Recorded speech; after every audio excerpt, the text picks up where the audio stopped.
ঢাকা রাজশাহীর মতো আমাদের নওগাঁ শহরও দিন দিন এত দ্রুত গতিতে উন্নতি হচ্ছে যে খুবই ভালো লাগতেছে বিষয়টা ভাবতে গেলেই। আসসালামু আলাইকুম এভরিওয়ান, কেমন আছেন আপনারা সবাই? আশা করি আপনারা সবাই খুব ভালো আছেন। আপনাদের দোয়ায় আল্লাহর রহমতে আমিও ভীষণই ভালো আছি, আলহামদুলিল্লাহ। এখন থেকে জাস্ট 2-1 বছর পিছনে ঘুরে তাকালেও আমাদের নওগাঁ শহর কিন্তু এতটা উন্নত ছিল না। বর্তমানে আমাদের নওগাঁ শহর যতটা উন্নত হয়েছে সবকিছুর দিক দিয়ে কিন্তু আমাদের নওগাঁ শহর এখন রাজশাহী ঢাকার মতো অনেকটা উন্নত। যেমন ধরেন রাজশাহী ঢাকা শহরে যেমন রাস্তায় লাইটিং করা থাকতো আমাদের নওগাঁতে কিন্তু ছিল না, বর্তমানে আছে আলহামদুলিল্লাহ। আস্তে আস্তে নওগাঁর বেশ কিছু রাস্তায় এই লাইটিং সিস্টেম গুলা একদমই খুব অল্প সময়ের মধ্যে আবারও চালু হতে যাচ্ছে।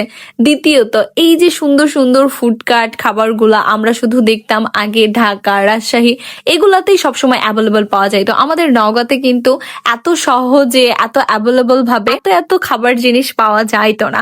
ফুডকার্ট গুলা তো ছিলই না বলতে গেলে, বেশ কয়েকটা হাতে গোনা রেস্টুরেন্ট ছিল যেগুলাতেও আহামরি সব রকমের ফাস্টফুড ছিল না। কিন্তু এখন যদি আপনি একটু চোখ মেলে দেখেন আমাদের নওগাঁ কিন্তু একদমই রাজশাহীর মতো হয়ে গেছে। রাজশাহী যেমন সিএমবির মোড় বনালীর মোড়ে খুবই জনপ্রিয় খাবারগুলা পাওয়া যায়, আমাদের নওগাঁর মুক্তির মোড় এখন হয়ে গেছে ঠিক তেমন। মুক্তির মোড়ে আপনারা কি খাবার খাবেন সবকিছু পেয়ে যাবেন। তেমনই কিন্তু আস্তে আস্তে আমাদের বালুডাঙ্গা বাস স্ট্যান্ডও হতে চলেছে।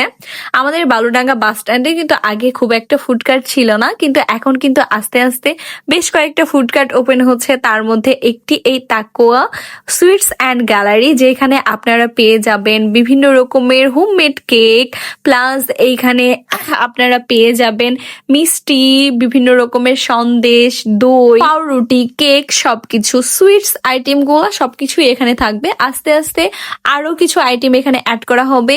গতকালকে এই দোকানটা উদ্বোধন করা হয়েছে আর আমরা আজকেই চলে গেছিলাম, কারণ আমাদের বাসার পাশে নতুন একটা দোকান উদ্বোধন হবে আর আমরা সেখানকার ফুড ট্রাই করবো না তা কি হয় বলেন?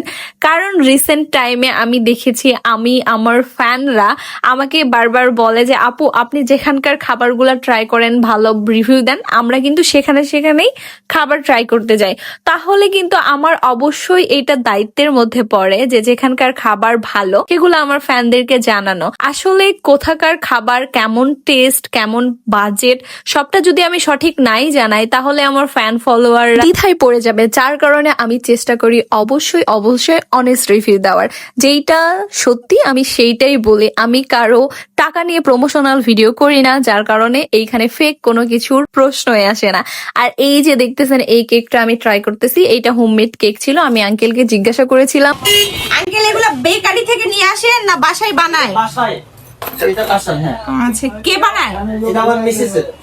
ও, আন্টির বানানো কেক তাহলে। বাহ, দেখেন আসলে আমাদের ক্রিম গুলো অনেক ভালো হচ্ছে, মজা পাবেন খায়। না মজা আছে। আর এই কেকগুলা আন্টি যেহেতু বানায় বাসায় তো অবশ্যই স্বাস্থ্যকর হবে। বেকারির থেকে বাসায় বানানো জিনিস অবশ্যই স্বাস্থ্যকর। 100 টাকা হিসেবে কোয়ান্টিটি বেস্ট ভালোই ছিল, আমার তো বেশ ভালো লেগেছে। আর বাকি আইটেমগুলো ট্রাই করতে পারি নাই কারণ মিষ্টি সন্দেশগুলা এখন অ্যাভেলেবল না। কালকে থেকে বালুডাঙ্গা বাস স্ট্যান্ডের যারা আছেন অবশ্যই চাইলে এই দোকানের মিষ্টিগুলা ট্রাই করে দেখতে পারেন। আর কেকটা সুন্দর ছিল, আপনারা চাইলে কিন্তু ট্রাই করতে পারেন। সবাই ভালো থাকবেন, সুস্থ থাকবেন, আল্লাহ হাফেজ।